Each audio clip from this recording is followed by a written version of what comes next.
warahmatullahi wabarakatuh. Perkenalkan, nama saya Intan Astian Baiti. Saya mahasiswi Tarjamah semester 5 di UIN Syarif Hidayatullah Jakarta. Di sini saya akan menjelaskan tentang morfologi Arab, yaitu bagian tentang binaul kalimat atau pembentukan kata. Nah, sebelum menjelaskan tentang binaul kalimat, saya akan menjelaskan sedikit pengertian morfologi. Nah, apa sih itu morfologi? Morfologi merupakan salah satu kajian linguistik yang termasuk dalam mikrolinguistik. Morfologi merupakan cabang ilmu bahasa yang mempelajari satuan gramatikal terkecil, dapat berdiri sendiri dan juga bermakna. Menurut Al-Khuli, morfologi yang diistilahkan dalam bahasa Arabnya dengan ilmu al-shorob itu adalah cabang dari ilmu bahasa yang mengkaji tentang kaidah gramatikal yang mempelajari bentuk susunan kata, mulai dari awalan atau prefiks, istilah Arabnya al-sawabik, akhiran atau sufiks, istilah Arabnya al-wahid, dan tengah atau infiks, istilah Arabnya al-dawahir. Nah, setelah saya menjelaskan tentang pengertian morfologi Arab, selanjutnya saya akan menjelaskan tentang binaul kalimat atau pembentukan kata. Pengertian dari pembentukan kata itu adalah beberapa kata baru yang terbentuk melalui proses penggabungan kata atau lebih. Paduan ini sedikitnya dapat berwujud ke dalam beberapa jenis perpaduan kata, yaitu yang pertama afiksasi, yang kedua pemajemukan, yang ketiga akronim, yang keempat pembentukan maksud, yang kelima abreviasi, yang keenam paduan, dan yang ketujuh pemenggalan. Nah, tadi saya sudah menjelaskan tentang pembentukan kata. Nah, pembentukan kata itu mempunyai bagian-bagiannya lagi. Yang pertama yaitu saya akan menjelaskan tentang afiksasi. Afiksasi adalah suatu istilah dalam linguistik yang berarti pemberian imbuhan awalan, sisipan, dan imbuhan akhiran pada kata dasar. Afiks bisa saja didefinisikan sebagai morfem terikat yang menempel pada kata dasar. Contohnya yaitu yang pertama dari contoh afiks adalah prefiks. Nah, kata darosa yang berarti belajar ditambah dengan prefiks mim. Jadinya darosa ditambah mim jadi mudarrisun.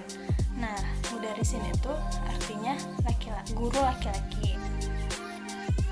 Nah, kalau contoh prefiks dari bahasa Indonesia yaitu prefiks ber ditambah kata kerja menjadi bekerja. Yang kedua yaitu infiks. Contoh dalam bahasa Arabnya kata doroba yang berarti pukul ditambah inspik alif menjadi doribun yang berarti pemukul. Dalam contoh Indonesianya G ditambah infiks M ditambah tar menjadi gemetar. Nah, selanjutnya yaitu contoh yang ketiga yaitu sufiks.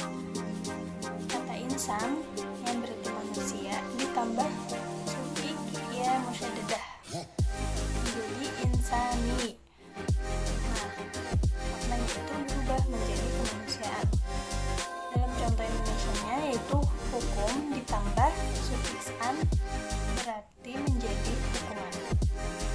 Nah, contoh selanjutnya yaitu konfiks. Kata fa'ala yang berarti kerja ditambah prefiks mim ditambah fa'ala ditambah sufiks tamarbuto.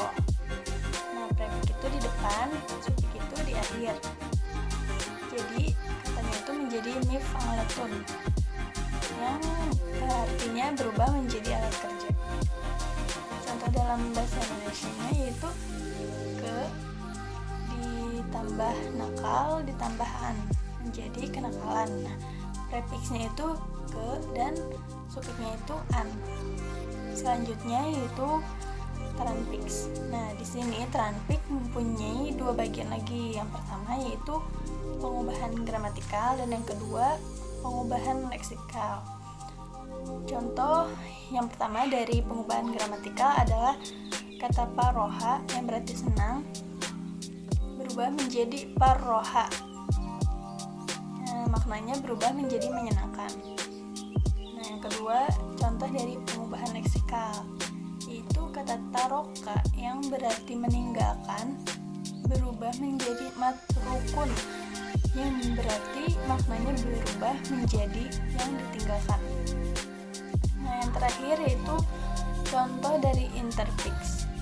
Nah, interfix ini kata birun yang berarti bakti ditambah interfix ul menjadi bir ditambah ul ditambah walidaini. Walidaini ini maknanya adalah orang tua. Nah, katanya itu berubah menjadi birrul walidaini dan maknanya adalah berbakti kepada kedua orang tua.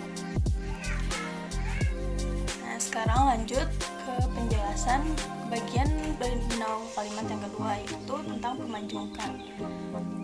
Menurut Mateo, pemajumukan itu adalah kata yang dibentuk dari dua atau lebih kata yang membentuknya.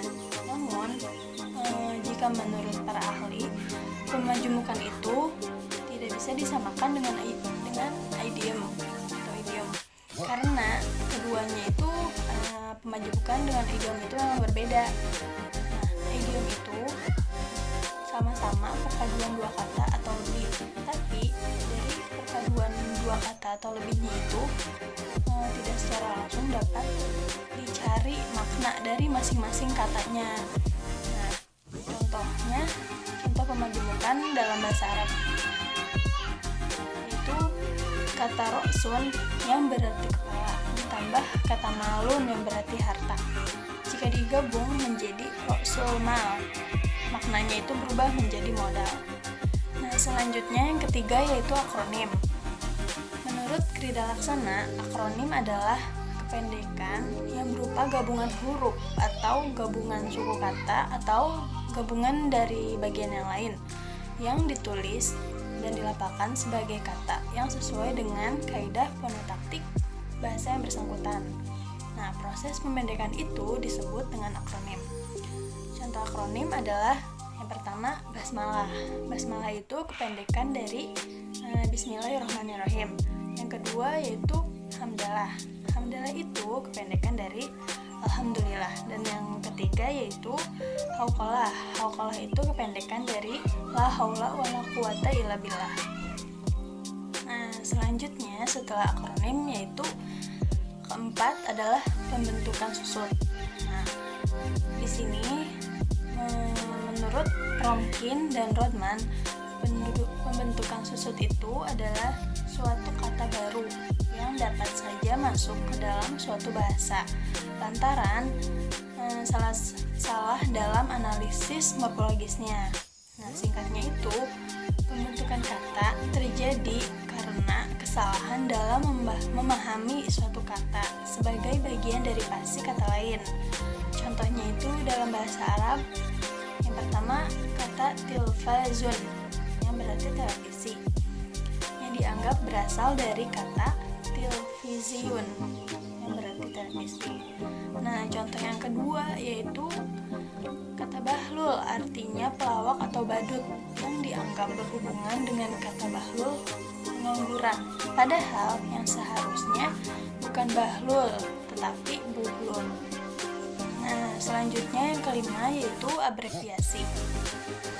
Ini menurut Al-Khuli, abreviasi adalah menyebutkan sebagian huruf atau beberapa bagian klausa untuk mewakili kata atau klasa yang lebih panjang. Nah, jadi seperti dipendekin. Contohnya itu dalam bahasa Arab yaitu ilah. Ilah itu merupakan abreviasi dari ila akhiri. Selanjutnya yaitu yang keenam. Yang keenam adalah paduan. Menurut Krida Laksana, dia menyebutkan ada dua definisi yang menjelaskan tentang paduan. Nah, yang pertama itu paduan paduan adalah hasil penggabungan beberapa morfem menjadi kata yang padat. Penjelasan yang kedua itu paduan adalah kata yang diciptakan dari kata-kata yang sudah ada. Contoh paduannya dalam bahasa Arab yaitu kata so'am itu merupakan paduan dari Sallallahu Alaihi Wasallam. Nah, sekarang yaitu yang terakhir. Yang terakhir adalah pemenggalan. Menurut Al-Khuli, pemenggalan itu adalah memendekkan kata yang membuang bagian dari kata tersebut untuk membentuk kata baru yang mengandung makna yang sama. Nah, contoh dari pemenggalan dalam bahasa Arab yaitu kata pakis, yaitu paks, merupakan pemenggalan dari kata faksimilia. Jadi lebih dipendekin gitu. Nah, juga ada contoh satu lagi yaitu kata soh. Soh itu merupakan pemenggalan atau pemendekan dari kata sohih yang berarti benar. Nah, mungkin hanya itu saja yang bisa saya jelaskan dari penjelasan tentang binaul kalimat atau pembentukan kata. Mohon maaf jika masih banyak kekurangan dari apa yang sudah saya jelaskan, dan saya berharap penjelasan tadi bisa membuat teman-teman semua paham. Terima kasih banyak. Wassalamualaikum warahmatullahi wabarakatuh.